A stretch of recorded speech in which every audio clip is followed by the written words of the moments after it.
રાપર શહેરમાં રખડતા ઢોરો અને આખલાઓના કારણે થતા અકસ્માતો અને માનવ મૃત્યુના બનાવોને પગલે વિપક્ષો દ્વારા પાલિકા કચેરી ખાતે રજૂઆત કરવામાં આવી હતી।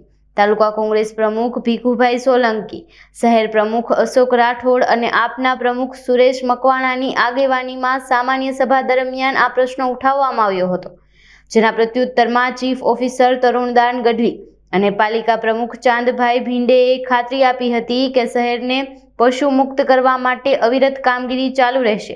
પકડાયેલા પશુઓને તાલુકાની 21 ગૌશાળામાં આશ્રય અપાશે અને તેમની ઓળખ માટે કલર કોડિંગ કરવામાં આવશે।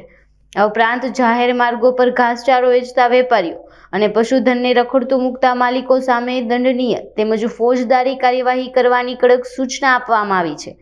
આ બેઠકમાં ભાજપના હોદ્દેદારો અને પાલિકાના સદસ્યો પણ મોટી સંખ્યામાં ઉપસ્થિત રહ્યા હતા।